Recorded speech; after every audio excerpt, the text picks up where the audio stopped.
ಅಷ್ಟೇ ಬರುವಂತಿಲ್ಲ. ಜೊತೆಗೆ ಆತನಿಗೆ ಕೇವಲ ವೈಟ್ ಅಂಡ್ ವೈಟ್ ಬಟ್ಟೆಯನ್ನ ಕೊಡ್ತಾರೆ. ಜೊತೆಗೆ ಖೈದಿ ನಂಬರ್ ಅನ್ನು ಕೂಡ ಅಷ್ಟೇ ಇವತ್ತು ಬಹುತೇಕ ಸಂಜೆ ಒಳಗೆ ಪ್ರೊವೈಡ್ ಮಾಡ್ತಾರೆ. ನಿಜಕ್ಕೂ ಕೂಡ ಅಷ್ಟೇ ಪ್ರಜ್ವಲ್ ರೇವಣ್ಣಗೆ ಒಂದ್ ಕಡೆ ಶಾಕ್ ಆಯ್ತು ಅಂತಂದ್ರೆ ಸಾರ್ವಜನಿಕ ವಲಯದಲ್ಲಿ ತುಂಬಾ ಖುಷಿಯ ವಿಚಾರ ಇದು ಅಂತ ಹೇಳ್ಬೋದು.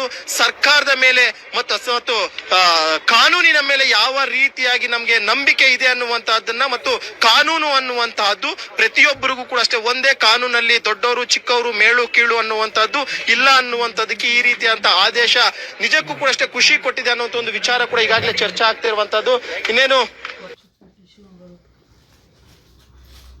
ಪೊಲೀಸ್ ಈಗಾಗಲೇ ಜಾಸ್ತಿ ಮಾಡಿದ್ದಾರೆ, ಪೊಲೀಸರನ್ನು ಕೂಡ ನಿಯೋಜನೆ ಮಾಡ್ಕೊಂಡಿದ್ದಾರೆ. ಯಾಕಂದ್ರೆ ಪ್ರಜ್ವಲ್ ರೇವಣ್ಣಗೆ ಈಗಾಗಲೇ ಜೀವಿತಾವಧಿ ಶಿಕ್ಷೆ ಆಗಿದೆ. ಇನ್ನೇನು ಕೆಲವೇ ಕ್ಷಣ ಹೊರಗಡೆ ಬಂದಂತಹ ವೇಳೆಯಲ್ಲಿ ಯಾರಾದ್ರೂ ವೆಹಿಕಲ್ ನ ತಡಿಬಹುದು ಅಥವಾ ಯಾರಾದ್ರೂ ಕಾರ್ಯಕರ್ತರಾಗಿರುವ ಇನ್ಯಾರಾದ್ರೂ ಅಥವಾ ಬರಬಹುದು ಅನ್ನೋ ಒಂದು ಕಾರಣಕ್ಕೋಸ್ಕರನೇ ಪೊಲೀಸ್ ಫೋರ್ಸ್ ಅನ್ನು ಕೂಡ ಈಗಾಗಲೇ ಎಚ್ಚರನ್ನ ಮಾಡ್ಕೊಂಡಿದ್ದಾರೆ. ಪೊಲೀಸರನ್ನು ಕೂಡ ಈಗಾಗಲೇ ಕೋರ್ಟ್ ಹಾಲ್ ಗೇಟ್ ನ ಮುಂಭಾಗದಲ್ಲಿ ನಿಯೋಜನೆಯನ್ನ ಮಾಡಿರುವಂತದ್ದು. ಪೊಲೀಸರು ಕೂಡ ಭದ್ರತೆಯನ್ನ ಒದಗಿಸುವಂತ ಕೆಲಸವನ್ನ ಮಾಡ್ತಿದ್ದಾರೆ. ಮತ್ತೊಂದು ಕಡೆ SIT ಅಧಿಕಾರಿಗಳು ಈಗಾಗಲೇ ಪ್ರಕರಣದ ಇನ್ವೆಸ್ಟಿಗೇಷನ್ ಅನ್ನ ಮಾಡಿದ್ರು.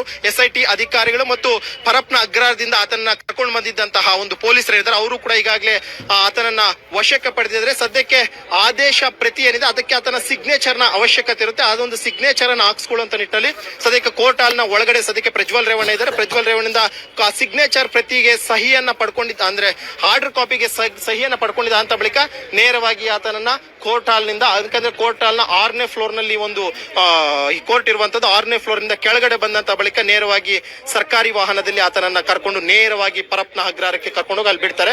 ನಿಜಕ್ಕೂ ಕೂಡ ಅಷ್ಟೇ ಇವತ್ತು ಯಾರು ಊಹೆನೂ ಕೂಡ ಮಾಡಿರ್ಲಿಲ್ಲ. ಯಾಕಂದ್ರೆ ಪಬ್ಲಿಕ್ ಪ್ರಾಸಿಕ್ಯೂಟರ್ ವಾದ ಮಾಡ್ತಿರುವಂತಹ ಸಂದರ್ಭದಲ್ಲಿ 10 ವರ್ಷ ಬೇಡ, ಕನಿಷ್ಠ ಶಿಕ್ಷೆ ಬೇಡ, ಅದರಲ್ಲಿ ಗರಿಷ್ಠ ಶಿಕ್ಷೆ ಬೇಕು, ಜೀವಾವಧಿ ಶಿಕ್ಷೆಯನ್ನ ನೀವು ಕೊಡ್ಲೇಬೇಕು. ಯಾಕಂದ್ರೆ ಕೋರ್ಟ್ ಮೇಲೆ ಆಗಿರ್ಬೋದು, ಇವತ್ತಿನ ಒಂದು ನ್ಯಾಯಾಂಗ ವ್ಯವಸ್ಥೆ ಮೇಲೆ ಜನರಿಗೆ ಒಂದ್ ರೀತಿ ತಪ್ಪು ತಿಳುವಳಿಕೆ ಇದೆ, ಅದನ್ನ ನಾವು ಮರೆಮಾಚಬೇಕು ಅಂತಂದ್ರೆ ಇವತ್ತು ನೀವು ಕೊಡುವಂತಹ ಒಂದು ಆದೇಶ ಇದೆ ಅದು ನಿಜಕ್ಕೂ ಕೂಡ ಇತಿಹಾಸದ ಪುಟವನ್ನ ಸೇರ್ಬೇಕು ಅನ್ನೋ ವಾದವನ್ನ ಮಾಡಿದ್ರು.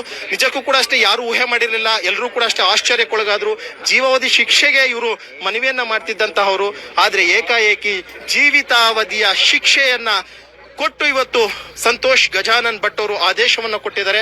ನಿಜಕ್ಕೂ ಕೂಡ ಅಷ್ಟೇ ಅಚ್ಚರಿಯಾದಂತಹ ಮತ್ತು ಪ್ರತಿಯೊಬ್ಬರಿಗೂ ಕೂಡ ಅಷ್ಟೇ ಈ ರೀತಿಯಾದಂತಹ ಒಂದಷ್ಟು ಆದೇಶಗಳು ಒಂದು ಎಚ್ಚರಿಕೆಯ ಸಂದೇಶ ಅಂತಾನೆ ಹೇಳ್ಬೋದು. ನಾಳೆ ದಿನ ಯಾವುದೇ ಕ್ರೈಮ್ ಮಾಡುವಂತದ್ದಾಗಿರ್ಬೋದು ಅಥವಾ ನನಗೆ ಅಧಿಕಾರ ಇದೆ, ಇನ್ಫ್ಲೂಯೆನ್ಸ್ ಇದೆ, ಹಣ ಇದೆ ಅನ್ನುವಂಥವ್ರಿಗೆ ಒಂದು ಎಚ್ಚರಿಕೆಯ ಸಂದೇಶ ಈ ಒಂದು ಆದೇಶ ಆಗುತ್ತೆ ಅಂತಂದ್ರೆ ತಪ್ಪಾಗೋದಿಲ್ಲ. ನವಿತಾ, ಒಂದು ದೊಡ್ಡ ಮಟ್ಟದ ಇತಿಹಾಸ ಸೃಷ್ಟಿಸಿದೆ. ನಾವು ಮೌಖಿಕ ಸಾಕ್ಷ್ಯದಲ್ಲಿ ಸಂತ್ರಸ್ತೆಯ ಸಾಕ್ಷಿಗೆ ಪೂರಕವಾಗಿ ಅಂತ ಸಾಕ್ಷಿ ಬಂದಿದೆ. ಆಮೇಲೆ ಡಿಜಿಟಲ್ ವಿಡಿಯೋ